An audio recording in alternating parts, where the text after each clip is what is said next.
Very good morning students. My self Neha Verma. तो शुरू करते हैं आज की क्लास। आज हम इंग्लिश में पढ़ेंगे सिनोनिम्स। तो पहला है हमारा स्मार्ट। तो स्मार्ट का सिनोनिम क्या होता है? क्लेवर।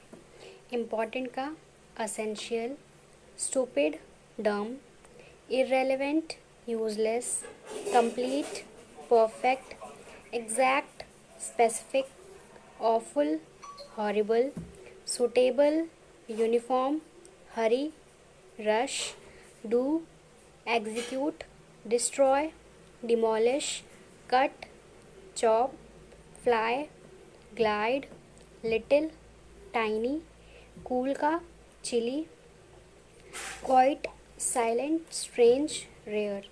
तो यहाँ पे कुछ ये सिनोनिम्स हैं, आपको इन्हें लर्न करना है एंड राइट भी करना है। और मैंने देखो यहाँ पे होमवर्क दिया है साइड में, लर्न ऐसे माय फेवरेट सीज़न। मुझे पता है कि कल मैंने आपको ऐसे कराया था और किसी ने भी लर्न नहीं किया है।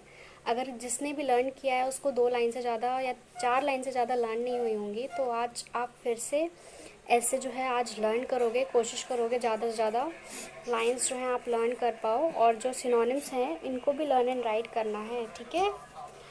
हाँ, तो अब हम बढ़ते हैं अपने नेक्स्ट सब्जेक्ट की तरफ। ओके स्टूडेंट्स, हिंदी में कल मैंने आपको सर्वनाम और उसके भेद बताए थे ना। तो सर्वनाम में मैंने आपको क्या बताया था?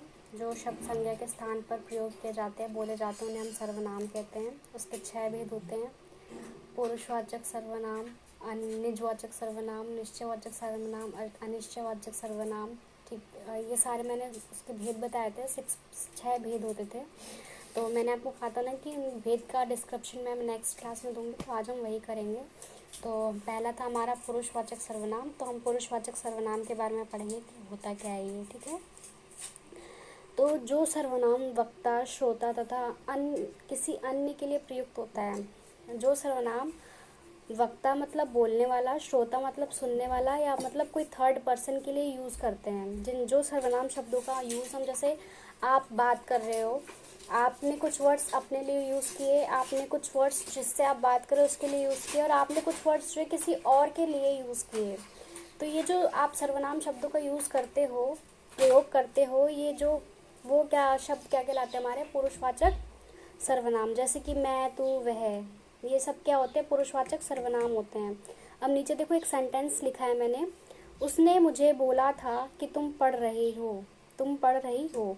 तो यहाँ पे देखो 3 वर्ड्स यूज हुए ना। उसने, जो भी नेक्स्ट पर्सन है ना, जो बोल रहा था, मुझे मतलब मैं सुन रही थी ना, तो मतलब मुझे बोला था कि तुम पढ़ रही हो। तो यहाँ पे देखो 3 शब्द हैं, 3 सर्वनाम शब्द हैं। इस वाक्य में 3 तरह के पुरुषवाचक सर्वनाम शब्द है। उसने, मुझे, तुम। इससे पता चलता है कि जो पुरुषवाचक सर्वनाम है इसके कितने 3 भेद होते हैं। तो पुरुषवाचक सर्वनाम क्या होता है कि जो सर्वनाम वक्ता, श्रोता तथा अन्य किसी के लिए प्रयोग किया जाता है उसे हम पुरुषवाचक सर्वनाम कहते हैं। जैसे मैं, तू, वह आदि। यहाँ पे देखो एक सेंटेंस है, उसने मुझे बोला था कि तुम पढ़ रही हो। तो इस वाक्य में क्या है? 3 शब्दों का प्रयोग किया गया है, 3 पुरुषवाचक सर्वनाम शब्दों का प्रयोग किया गया है, उसने, मुझे, तुम। तो ये इससे हमें ये पता चलता है कि जो इस पुरुषवाचक सर्वनाम है इसके कितने 3 भेद होते हैं। तो देखो मैंने यहाँ पे 3 भेद लिखे हुए हैं। पहला है उत्तम पुरुष, दूसरा मध्य पुरुष, तीसरा है अन्य पुरुष। पहला क्या है? उत्तम पुरुष, दूसरा मध्यम पुरुष, तीसरा अन्य पुरुष। तो उत्तम पुरुष में क्या होता है कि वक्ता जिन शब्दों का प्रयोग स्वयं के लिए करता है। वक्ता मीन्स क्या होता है? जो बोलता है, बोलने वाले को हम क्या कहते हैं? वक्ता कहते हैं। तो जो भी बोल रहा है, आप लोग कन्वर्सेशन कर रहे हो, तो मतलब आप अपने दोस्त से बात कर रहे हो, तो आप जो बोल रहे हो तो आप क्या कहलाओगे? वक्ता कहलाओगे, वक्ता कहलाओगे। और जो जिससे आप बात कर रहे हो, जो आपकी बात सुन रहा है, वो क्या कहलाएगा? श्रोता कहलाएगा। तो बात करते वक्त जो वर्ड्स, जो सर्वनाम शब्दों का प्रयोग आप अपने लिए करोगे वो क्या कहलाएंगे? उत्तम पुरुष कहलाएंगे। क्या कहलाएंगे? उत्तम पुरुष। तो इसमें क्या है? वक्ता जिन शब्दों का प्रयोग स्वयं के लिए करता है, मतलब खुद के लिए करता है, वो क्या कहलाते हैं? उत्तम पुरुष कहलाते हैं। जैसे मैं, हम, मेरा, मुझे आदि। क्या चीज़? मैं, हम, मेरा, मुझे आदि। इन वर्ड्स का प्रयोग आप किसके लिए यूज़ करते हो? अपने लिए यूज़ करते हो ना। तो जो सर्वनाम शब्दों का प्रयोग हम अपने लिए यूज़ करते हैं वो क्या कहलाते हैं, उत्तम पुरुष कहलाते हैं। अब नेक्स्ट आता है मध्यम पुरुष। श्रोता संवाद करते समय जिन सर्वनाम शब्दों का प्रयोग करता है, श्रोता संवाद करते समय जिन सर्वनाम शब्दों का प्रयोग करता है, जैसे तू, तुम, आप आदि। श्रोता कौन होता है, सुनने वाला।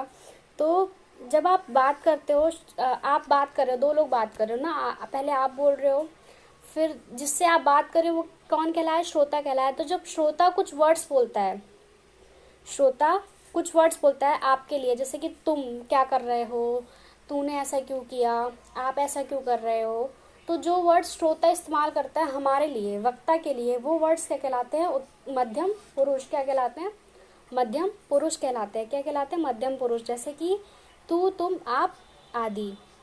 अब नेक्स्ट है हमारा अन्य पुरुष। अन्य पुरुष में क्या होता है, जिन सर्वनाम शब्दों का प्रयोग ना ही वक्ता के लिए होता है ना ही श्रोता के लिए होता है। जैसे आप दो लोग बात कर रहे हो, लेकिन आप दोनों लोगों की बातों में आप दोनों ना होकर कोई तीसरा पर्सन आ जाए, कि जैसे आप बात कर रहे हो कि कल मुझे उसने कहा था कि तुम जो है खेलने गई थी।